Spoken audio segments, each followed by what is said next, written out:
Hey y'all, it's Amanda. Welcome back to the channel, and today the Petty Pen's back.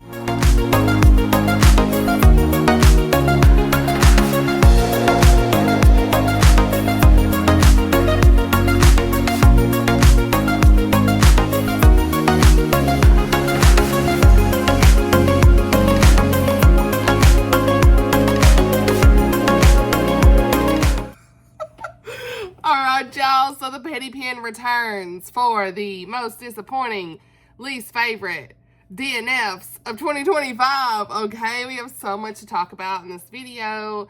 I have, let's see, 1, 2, 3, 4, 5 least favorites. I've got 1, 2, 3, 4, 5, 6, 7, 8, 9 DNFs. What? Y'all are here for the tea, are you not? It is late. The background looks crazy, but y'all see them lights? You girls got fairy lights back on the shelves. I know my bathroom's in there. You got cinematic. We can't see all the mess. You can kind of see. Cinematic on the phone means it blurs your background. Praise the Lord. I'm trying to look a little more fancy. It's like 10 o'clock at night. Just got my kid to sleep. And I was in the mood to just chat a little bit about the least favorite disappointing books and the DNFs of 2025. I have not found my favorites yet. They are on the shelf. I have got 2 whole stacks. Okay, if you are on my Instagram, you already know a lot of the favorites anyway, because I've already posted that for you guys, but we're going to talk about that in a video, no worries. But first, we're going to do the least favorite and most disappointing. And the DNFs, okay? Your girl embraced the DNF this year. I mean, listen, we love to see it. So there's a lot to chat about in this video, so let's just go ahead and dive in. Let me first preface this with saying, if one of these books is your favorite book, this is not a personal attack on you. Okay? Everybody reads differently. Everybody has favorite books that they loved. Maybe you read this book at a certain time in your life when something was going on and it just hit you that certain way.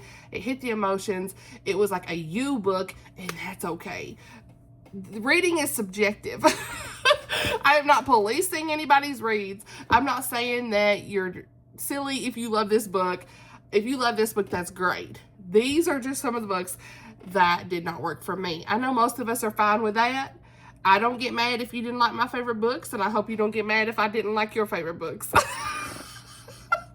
Now that all the logistics are out the way, let's be a little sassy today. Let's just go ahead and talk about my least favorite book of the year, entirely. And it's the only one I got a physical copy of. We're starting off strong. And that is Fearless by Lauren Roberts. Unfortunately, this one did not work for me. I think a lot of us here, especially on Christian Booktube, did not get on with this book. I'm pulling up my review. We're pulling up the reviews. This is like vlog status because I literally have no plans for this. We're just chit-chatting more than anything, friends. Y'all know Powerless was, well...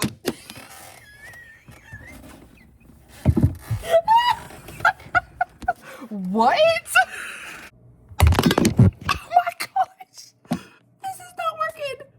Okay.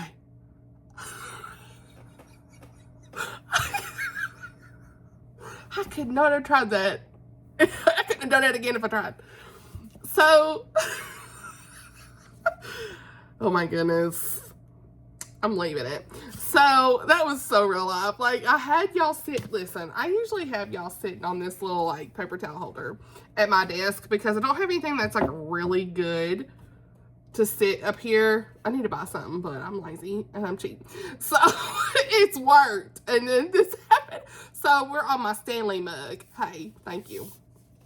So anyway, Fearless by Lauren Roberts. So y'all know Powerless was literally a favorite book for me. It was so fun. And then Reckless wrecked me. I had vlogs on both of these books. And then Fearless, I put 3 stars. This is really a 2-star, you guys, the more I think about it now. I am just what even was this book? What was this book? So, I'm going to look at my notes just so I can stay on task. But, I sat with this book for a while, and it honestly just didn't work because I guess while my experience felt like a, 4 to 5 star moment as far as like the experience itself, because I was in that like unwell status, I needed to know all the things that was happening. And it was like one of those drop everything and read moments. Like, I was literally like, I need to know. And this is a chunky book. This is one of those like 570 something pages. Okay, we're almost 600 page book. And I read it in like 2 days. The last 30% made me so mad. I was literally like, this is ridiculous. What is happening? I did not like where she took the one character. If you know, you know. Like, it's like I don't know. Some of it was just repeat salad. And I didn't like where she went with the family dynamics. Again, if you know, you know. No spoilers in the chat, please. But it just took an unexpected turn. One of the main characters, it went a complete shift away from where I wanted it to go. It felt way out of character, random.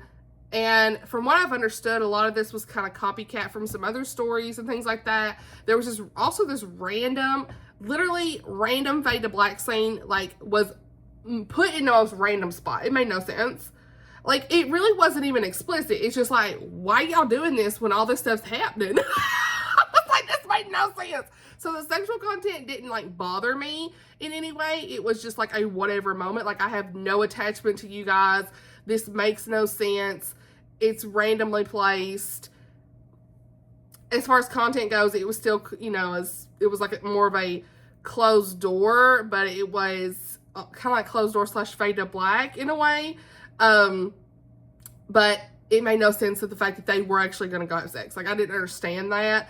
And then the violence was a little bit more intense. There's like burns and blood and stabs, and the language, of course, was more. There's like 2 F words in this one when there wasn't in any other. Now, it was placed situationally, I guess, appropriate from a secular book side of things, but like, honestly, that gives you the general consensus of the content. But overall, it's been, no spice and stuff as far as the sexual content. It's been more angst and tension and stuff, which is what I loved in books 1 and 2. I was just fully here for Cod Payton. I knew I was going to do that. I knew I was going to do that. But unfortunately, what she did in the ending and then the little second epilogue, all that stuff, I just didn't like it. There was plot holes. It was not for me. If you love this, that's great, honey. It's totally fine. But this gets the petty pen for the ending. It made me mad. The ending made me mad. So, that's all I'm going to say. That's all I'm going to say. I've still loved the experience with this series. It just made me so mad. The last little bit of that book. Okay, so, now that we got the tea out the way. Where's my image? I've got a graphic here. Okay.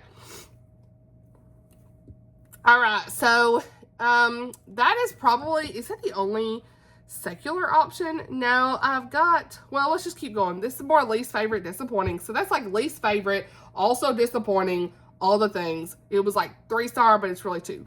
So now I'm saying it's a 2.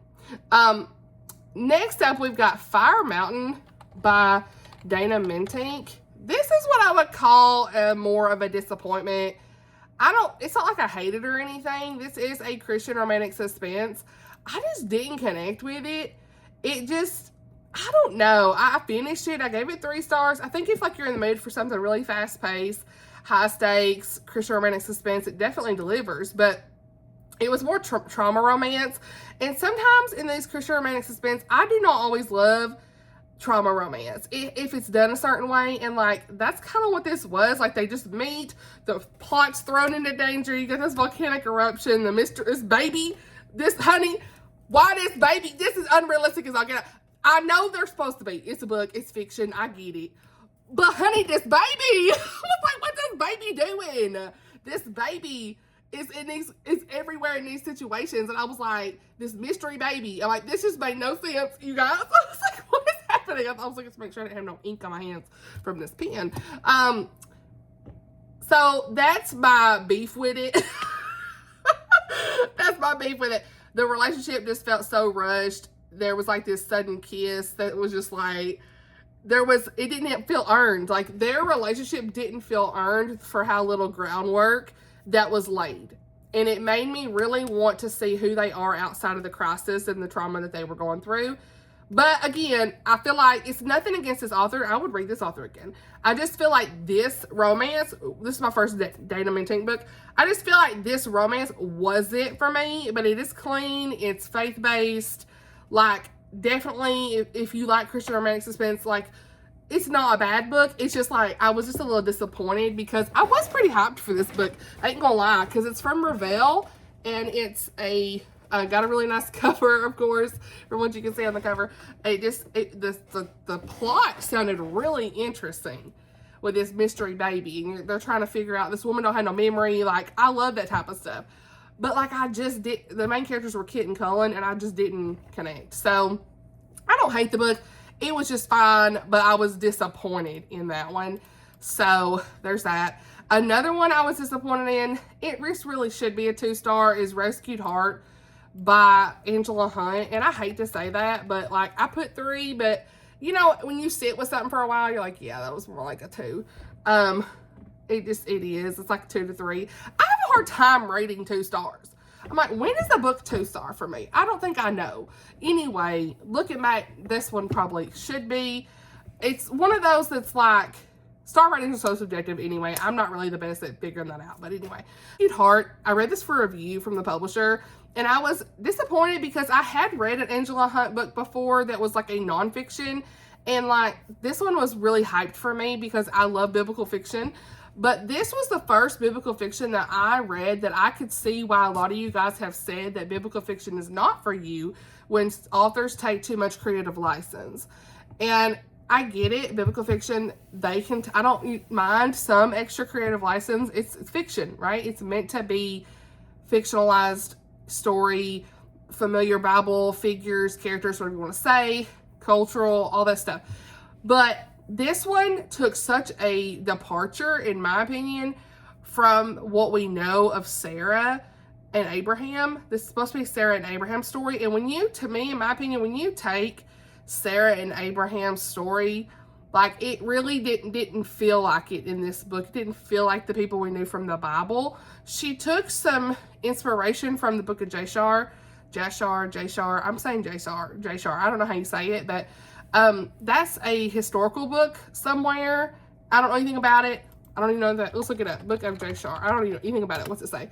It says it is a book of the upright, a book of the just man, a lost book mentioned in the Hebrew Bible, often interpreted as a lost, non-canonical book. She did take some inspiration from that for a historical context, but for me, I just really struggled with how much creative license was taken in the biblical story of what we have come to know for Sarah and Abraham before they were married. Like, it shows that Sarai worships these false gods, and I could see her pulling from that a little bit because the people of Ur did worship false gods, and we could actually see that probably the people in the time, from the historical context, they probably did. I could see her family, they probably did worship false gods and idols and things.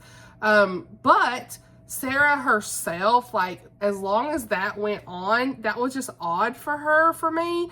Like, I could see that maybe at the beginning for a little bit, but it just felt like she spent so much of the book not coming to the Lord, not coming to believe in God. It took so long even after they were married. I never really felt like I got Sarah from the Bible. I don't know. I understand some of it, but also some of the family relationships were not accurate. Like, I can't even remember, like the brothers and I can't even remember all the details of that, but some of the people she would say was the brothers. Who was that? She said that Lot was like her brother or his brother. I can't remember, honestly. I said it in my video review. I mentioned that, but I didn't write it down. And then there was someone else that was completely off. Some of the things about it was making me like confused, and I was like, I need to go read the actual word. And I think if you like biblical fiction, then you don't mind extra creative license, that's fine. But like, I just struggled. And I don't feel, it definitely was not, how about this? It was not Angela Hunt's intention to be disrespectful in any way. I know that. Like, I know she was not trying to be disrespectful. But I think if you prefer, like me, a story that's going to stay closer to the biblical text, without being so distracted while reading about like questioning what's in the Bible versus what is she saying, then I would probably pass on this one. If you don't mind that, then you probably could read it. But like, I'm someone that like, I need it to be more closely related to scripture the best way possible. Or if it's like, you know, I said this in my review before, if it's like Land of Silence, where we had like 2 sentences of scripture and you've taken this 2 sentences of scripture and you wrote about this character and you've brought this person from the book of the Bible to life, that is a little bit different to me than if you take on such a big story like Sarah and Abraham. Like, that's a big undertaking, and like, I think that it definitely leaves room for this type of criticism when it's such an important story. So, I don't know. I probably also don't know a whole lot in my study myself to probably have read this book. I probably should not have tried to read this until I had more of a in-depth study in Genesis and of Sarah and Abraham from the Bible, from the actual Word of God, because it was confusing me. So that's why it's disappointing. It doesn't get the petty pen for any reason, okay? Because I truly believe she was not trying to be malicious in any way, no intent, all the things. Yeah, it just, and here's one of my friends. One of the reasons I love biblical fiction is the premise starts with scripture. That wasn't true of this book. Yes, my friend, I agree with you. It was very frustrating, you know? And so, yeah, there's a lot of good 4 and 5-star reviews, though, from my friends on Goodreads. So, again, do not take me, you know, badly when I say this, but it just didn't feel in my spirit. My discernment was like, I probably should have DNF'd the book. I was close to, but I didn't because I kept thinking, well, we're going to get to this part, you know, and it just never happened for me. So, I've talked forever on this. Let's move on. Next up, we have got The Heart of Bennet Hollow by Joanne Bischoff DeWitt. I hope nobody gets upset about this. This also does not get the petty pen by any means. This is one that it just was okay. It was disappointing, and I hyped this book up so much in my head. It was a me thing. Like, this is Appalachian, farmer's daughter, a wealthy businessman, finds love, you know. It's very much inspired by Pride and Prejudice. And I know so many people love The Lady in the Lionheart by this author, which I own that book and I plan to read it. This is a 3-star for me. It's right at 3-star. Like, it was fine. I actually like the story in general. It's set in 1904, New River, Virginia. We got Elizabeth Bennet, William Drake. Take me with a grain of salt on this. It's just because as someone who adores Pride and Prejudice, I wanted like this fun Appalachian twist on this classic story, and I live in Tennessee. Obviously, I'm from the South from my accent, but I think this was just too close to Pride and Prejudice, and it lost some of the emotional spark and originality that I was hoping for. And also some of the personalities were not exactly as I would have thought, but anyway, we have Elizabeth Bennet and William Drake. And like I said, it's set in Virginia, New River, Virginia in 1904. And Elizabeth wants to preserve her family's farm and secure a future for her and her sisters in this Appalachian coal mining town. William Drake is focused on business. Their paths cross. You know the drill. The character names, so we've got William Drake is Mr. Darcy. Elizabeth Bennet's obviously Elizabeth Bennet. Hattie is Charlotte. Westgard is Wickham. Lacey is Lydia. Catherine de Bourgh obviously is the same person. Jane with a Y, Jayne, is Jane, Jane from Pride and Prejudice. And Callum Brydoff, I don't know, Callum, honey. He is Mr. Bingley. So those are our characters that match up. There's probably some more I'm probably missing, but it was cozy. It was cute. It was just fine, but it wasn't nothing to write home to mama about. You know what I'm saying? Like, it didn't have that emotional depth or distinction I expected. So, you know, that's just me. It's just me, honey. It's fine. It's no big deal, honey. But I read this with one of my friends, and we kind of thought the same. And, you know, I'm looking at some of my friends' reviews, and yeah, we were all just the same, you know. It was endearing, it was cute, but I just wanted a little bit more from it, you know. So moving on from that. Same thing next for Welcome to the Honey B&B by Melody Carlson. Melody Carlson is very hit or miss for me. I love a lot of her Christmas books, but this one I gave 3 stars. Read this with my friend as well. Me and her both were kind of the same with this. This is, I know a lot of y'all love this book, but like, I think that there was too much trying to be done in such a short book. A lot of her books are novella length. And so this had like all the makings of a very cozy, heartfelt story, very realistic, heartfelt portrayal of this man named CT and his wife Honey. And they're walking through his dementia diagnosis. Knowing that that was a personal story for Melody, like I can see the level of care and detail and the heart that she had in that. Like I had a lot of empathy for the characters. Like I even teared up. Okay, like this does not get to Betty Ben anyway. This is literally like, I loved that story. I wanted so much of CT and Honey. Like I loved them. Like I wanted a contemporary story of them and like their past and how they got to where they are in this diagnosis, right? Just wanted a little bit more depth in that. But instead, we had Jewel, the daughter, who goes home to Oregon to help her parents and takes her 13-year-old daughter named Cooper with her. Jewel is convincing her parents to turn the farmhouse into a B&B to make some needed money. Now, the thing about the B&B, you don't ever see the B&B. That's the other bad thing about this. Like, that was disappointing. I didn't ever see that. The title makes you think you're going to have this B&B, but you really don't see that until the very end. And again, it needed to be a longer story. But anyway, Jewel convinces her parents to do this. And Aaron is the contractor for the job, and he is interested in Jewel, but she isn't really sure she can trust him. Miguel is also a neighbor that's also helping out and cares about the family. Jewel and Miguel have more of this romantic interest than her and Aaron. And I'm trying to remember, who was it?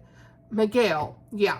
He does not like the, that's right. He does not like the relationship with Miguel and her. And so there's all this continued pursuit for his own personal gain. And so there's kind of like this drama with Aaron. And so I love the chapter so much with Honey and CT. Like I was so ready to give this like 4 and 5 star with that. But then Jewel just kept frustrating me. Like she was so passive, specifically when it came to standing up for her father. Like Aaron was just a jerk.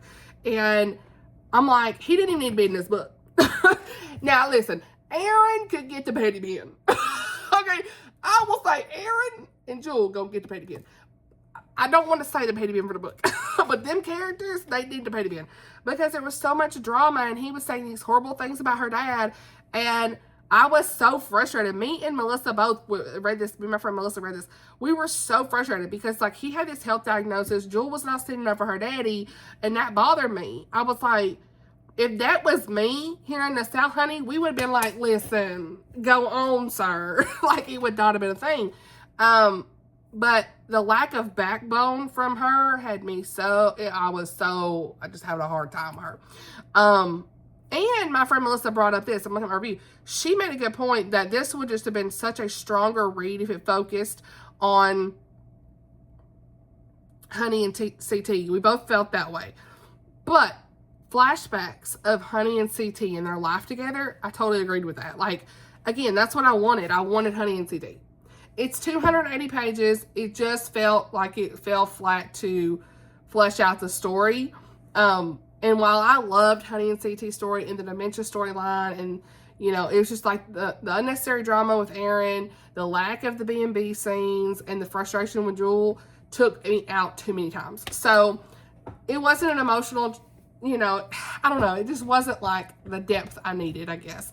So moving on from that. So those are the 5 books that I would say that I finished that are least favorites. I had some other 3 stars, but they're not even worth mentioning.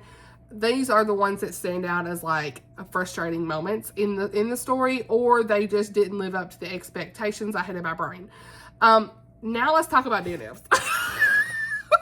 Here is where the petty pen comes out. Usually. We're going to talk about Come Back to Me by Jodie Hedlund. Okay, listen. This did not... Review needs to populate. Where you at? I'm waiting on the DNF review. I need to find this book on here because I can't remember what I even wrote. No, I don't want the quotes. See, this is why I need to take a pause before I even start talking about it. Usually I'll cut parts of this out and just restart, but we're not going to. Okay, I don't have time for that. So I said DNF around chapter 9. While I love time travel, this was very much speculative Christian fiction, I suppose, right?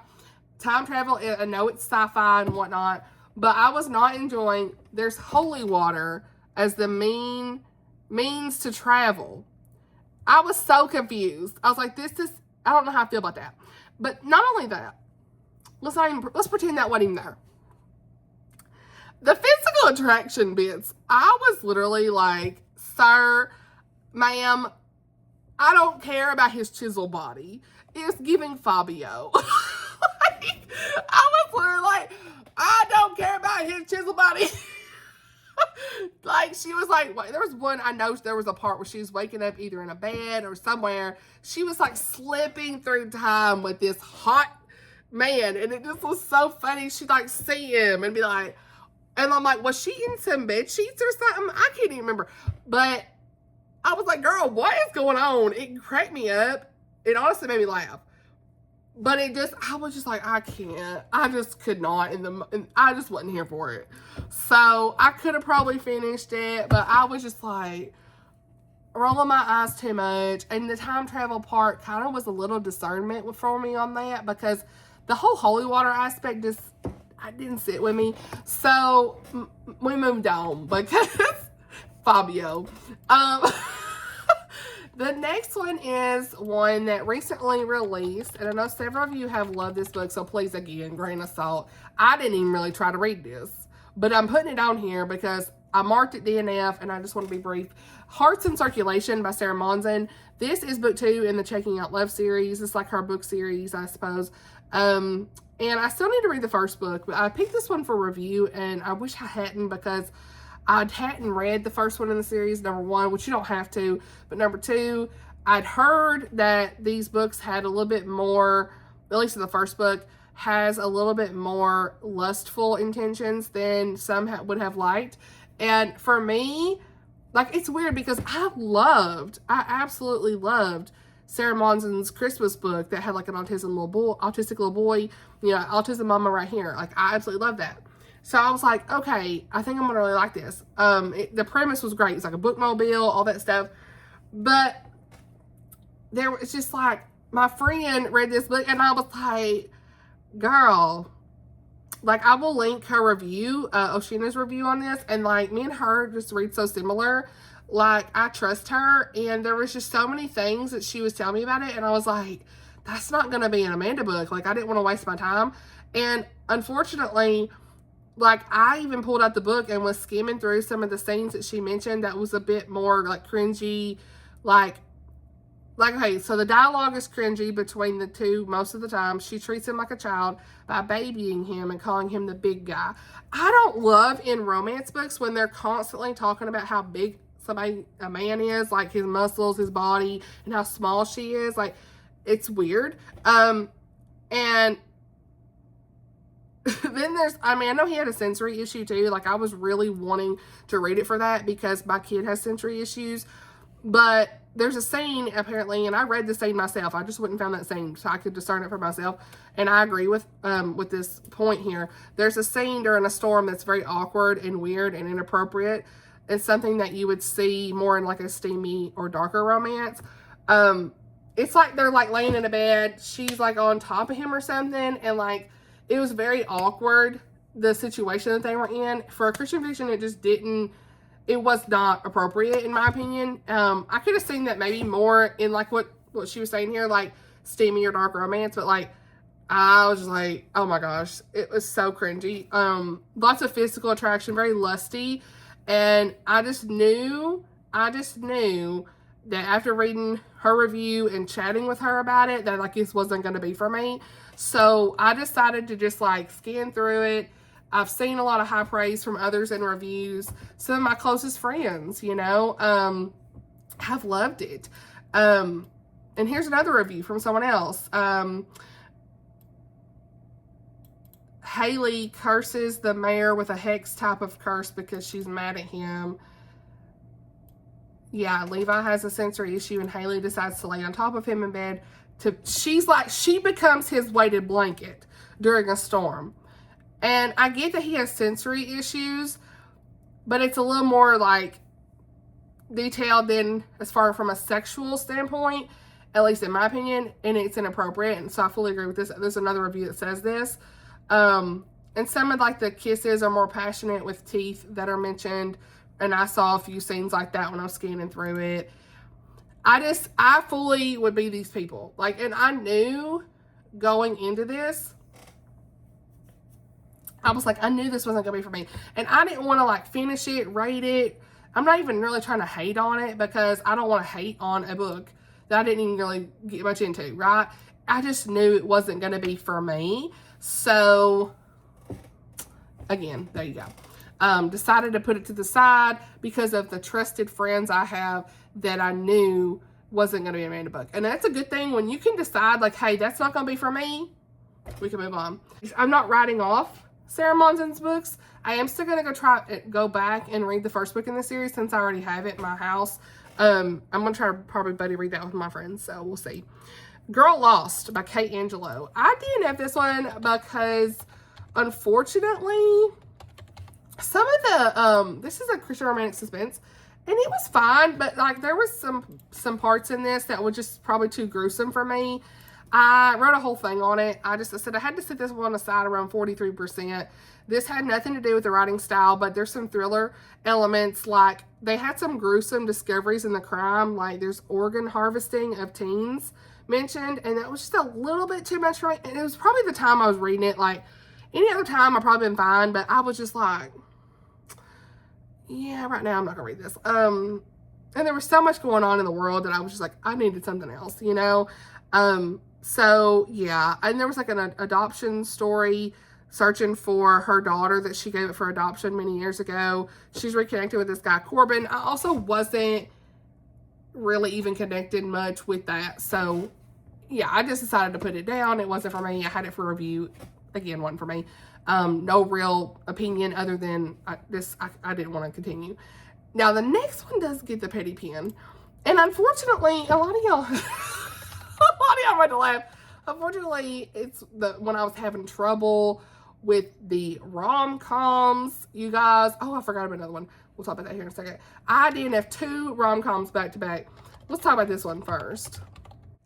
Listen, this is my problem. I messed up. I agreed to read this for review, and I missed the most important part of this, is that this was about 2 ex-step siblings. Amanda. So I DNF'd this very early. Like, I mean, chapter 3. We was like early. I love book 1 in this series, Britta and the Beach Boy. It was great. It was like, I don't say I love. I liked it. It was like 4-star. But like, this is an ex-step sibling romance, and there was so much lust in the beginning of this book. Like, he was calling her sis, and I was like, girl, I can't with you. Sir, go on. He's literally kissing his biceps. I was like, what are we doing? He is kissing his biceps while working out, and she out here filming him for a TikTok as a thirst trap. Thinking of him being so hot like a thirst trap. And then he's like, in the next chapter, at the beginning, he's like, thinking, when did my stepsister get to be so hot? I was like, I can't. I was like, Bye, Felicia. I'm done. Not for me. Thank you, Brittany, for sending it to me, honey, but it wasn't for me. I mean, nothing against her, but it just wasn't for me. I really like Brittany and the Beach Boy, but that was a mean thing. And I was like, I got on here and I was like, nobody's saying nothing about this. Nobody's saying nothing about this. And I finally found like 1 or 2 people. Oh my gosh, they were married for 10 years. At this point, a step-sibling has a very close bond. Yes, thank you. This reviewer, Mary, yes, girl. I'm right there with you. But all y'all other people saying out here saying. I was like, I can't. And it's fine if they love it. I'm not saying nothing about them. It's fine. But listen, that was not for me. But then I also I struggled so much. I realized I was like, I have got to slow up on these rom-coms and really pay attention to be picky about who I read. Y'all know I love Anna Conwell, right? Like, I actually have 2 of her books this year on my favorite rom-coms list. But I tried to read her new book. I was on her launch team, and I decided to take a step back and, just say, hey, I'm not able to be on this team anymore. You probably need someone who's probably more in, a better fit for rom-coms than me, because I was falling out of love with rom-coms in general, especially after reading Brittany's. I was like, I got such a bad taste in my mouth. But it was around the same time as I DNF the Confidentiality Clause. This one, I didn't even mark it on Goodreads. I didn't have anything really much to say. I read like 40%. This was like a best friend's brother. It had a lot of banter and stuff, but it was just more lustful in intentions than I would have liked. And I mean, she's clear about it has heavier makeouts and stuff. Like, she's clear about that in the beginning of this book, which is fine. It's not explicit or anything like that. It's still closed door, but I didn't connect with them on any sort of level.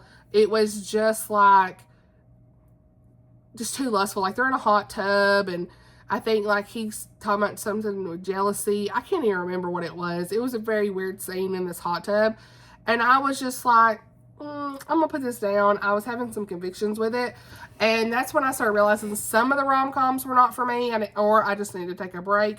Again, maybe if I tried to read this during a different point in my life, it would have been fine, because I loved books 3 and 4 in this series. I love them. I've actually really enjoyed all 4 books in this series. But especially loved like books 3 and 4. But I think again, the headspace I was in with rom-coms, it just wasn't working for me. So yeah, I even forgot to put that on my list here, but this book reminded me that I did DNF that. I just didn't mark it. So I still want to read a bunch of Anna Conwell's books I have on my shelf, though. Like, I have to still go back and read her Sweet Peach series. It's definitely not as heavier makeouts in that series. I've also got the He's a Carter Brother series. I have every book in that series. So I still have some of her books I want to read. It's just like that one wasn't really working for me. So that happens sometimes. We've talked 35 minutes, what? The Second Story Bookshop by Denise Hunter. I have a very detailed review on this, so I'm gonna pull it up. The Second Story Bookshop. Denise Hunter has been hit or miss with me. I have loved some of her books. They've been 5 stars, and then I've DNF'd like 3. Like, it is what it is. But the theme of it is every single time she does this, I end up DNFing the book, and it ain't for me. And that's fine. Like, one of my honorable mentions for favorites of the year is one of her books this year. And then this one was a DNF. And it goes that way sometimes, you know? I DNF'd this around 20%. I loved The Summer of You and Me this year. That was great. It was 5 stars. It wasn't like a favorite of the year 5-star, but it was an honorable mention. Novel Proposal and Love Unscripted. Those have been great. Those are some of my favorites of hers. This one, I was like, so this one I was so excited to pick up because it had this inheritance twist. I love a good who gonna get the money story. You know, who gonna get the bookshop in this situation. It had a cozy small town bookshop, second chance romance. It was right up my alley. And the story kind of pulls you right in with Shelby and Gray. I loved their story. They dated many years ago. She inherits Graham's bookshop after her Graham passed away, and Gray gets the other half. This would have been perfect.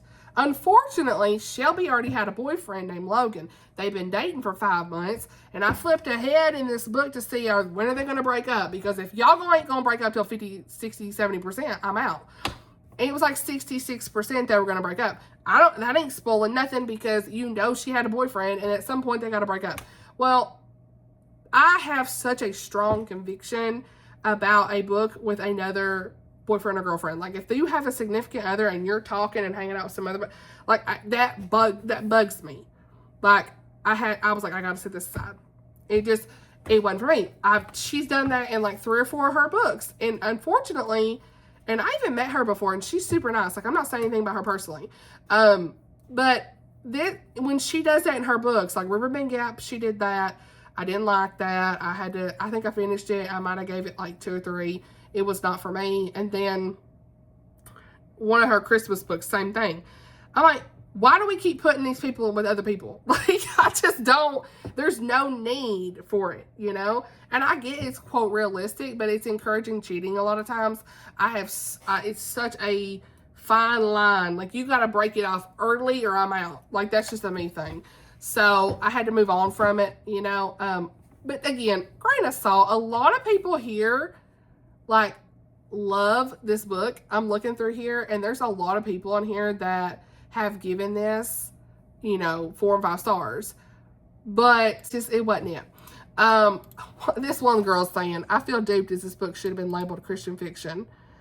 Honey, this should not be labeled Christian fiction. Denise Under doesn't even write Christian fiction no more. She writes clean fiction. Okay. It's so funny. You always have the people that's going to be like, I hate this because it has Christian elements in it. Honey. Anyway. Moving on. Let's see. While we're at it, Lady Maybe. Again, same type of stuff. Lady Maybe by Julie Klassen. Listen, Julie Klassen is a favorite. I have 2 books of her on my favorite of the year. Love her. This is an anomaly, my friends. Lady Maybe is an older book, and I read this for review. I wrote an entire DNF review. Julie has the talent. She writes beautiful stories. She has so much research. But I even said, this is hard to write. Let me start by saying Julie's one of my favorite authors. I went into this hoping for historical romance, mystery, emotional depth, the atmospheric setting, it draws you in, all that good stuff, right? So you've got this mistaken identity storyline. This woman is surviving a carriage accident with no memory. A mysterious rings on her finger. Danger surround. Honey, we had a story.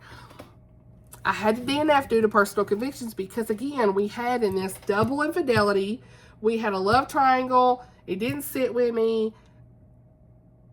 Who's the baby mama on some of this stuff? Like, it just like, some of this stuff, there was marital betrayal, shifting affections that were just too heavy-handed, and I was uncomfortable. So, I mean, I love a good redemption story. Don't get me wrong, friends. I do, but this one wasn't it. If you like really messy relationships, go ahead. But this one just wasn't it. And I think that they re-released it, you know, and they toned down some of the stuff from what I heard or in other reviews. But it just wasn't for me. And it's so interesting because this one is one that, like, I think was under a different publisher even years ago until it got redone. But I don't know. It's not like her other books. I would recommend all her other books, but this one just wasn't it for me. So, personal convictions again. Another book I DNF, the Meet Cute Manuscript. I just didn't connect whatsoever with this couple. I don't know. I didn't even write nothing about it. I was having such a hard time. I know what it was. This had a point of view shift. Like, somebody was first person. One of my friends wrote this. Let me find one of my friends' reviews. They explained this.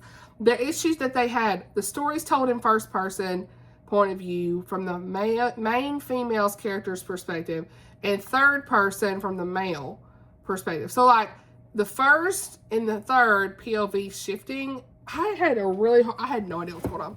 I was like, I don't know what's happening. I gotta stop. So, I had to move on. I have really enjoyed, actually, no. Well, I've never read this other one. I was like, I'm on somebody else. Moving on. I don't know who I'm talking about. Okay.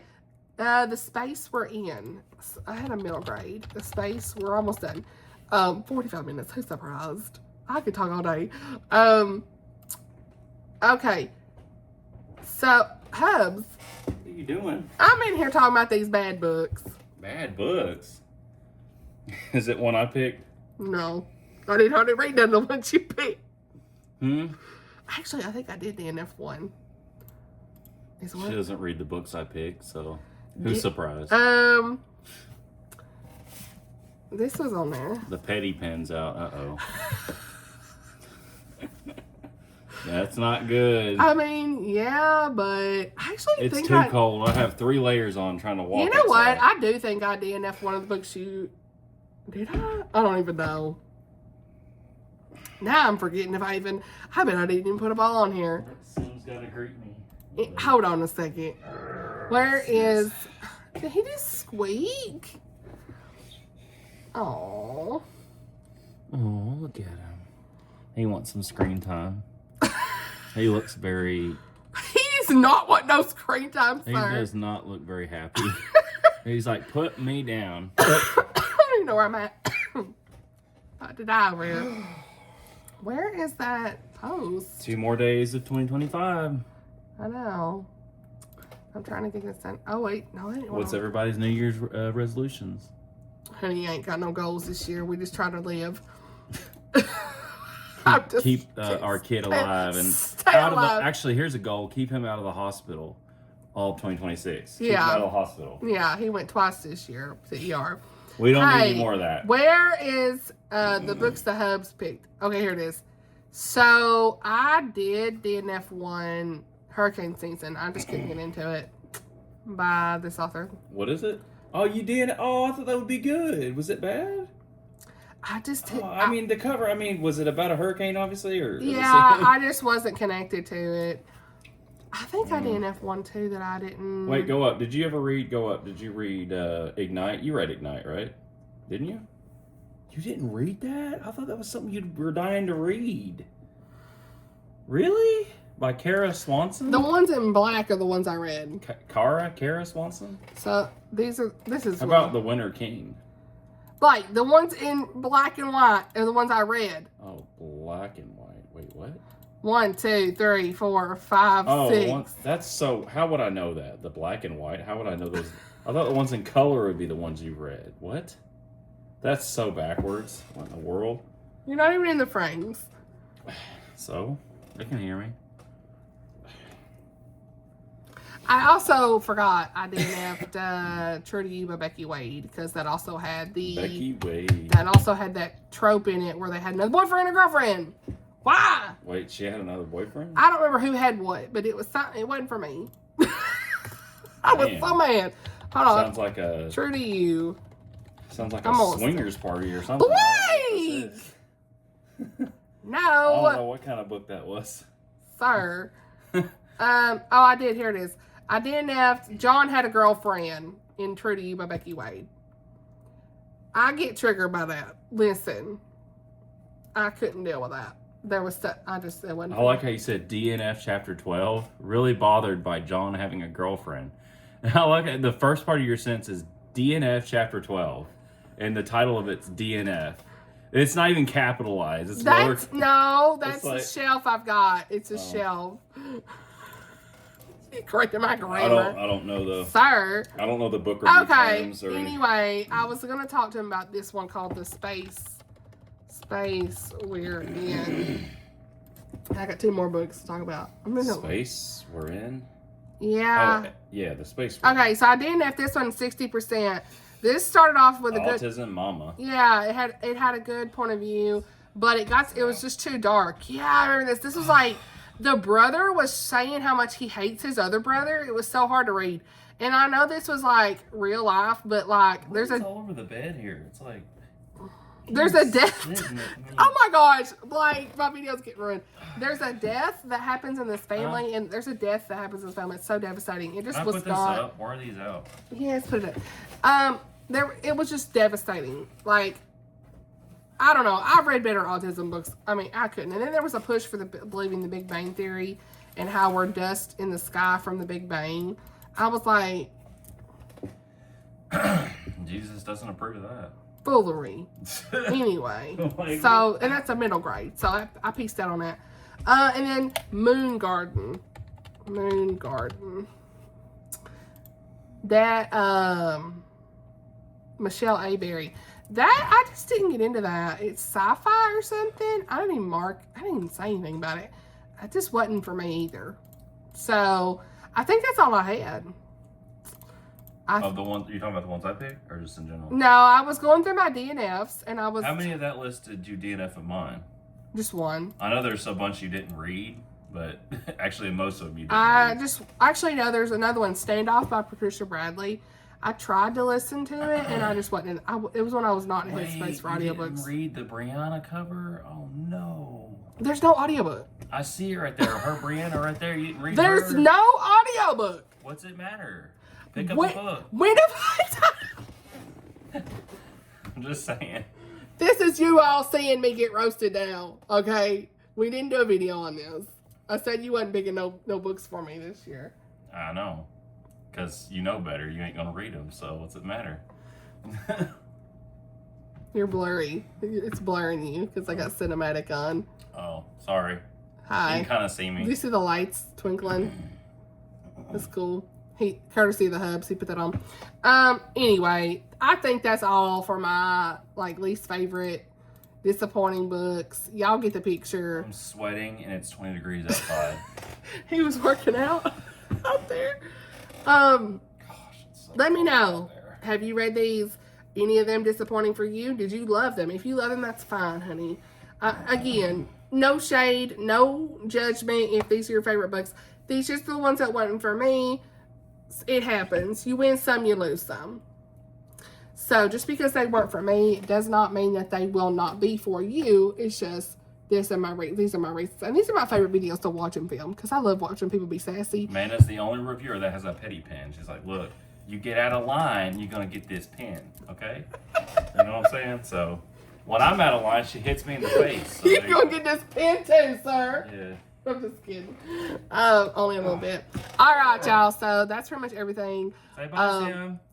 Bye. Let's chat in the comments. Favorites video is coming, but we're gonna put this one out first. So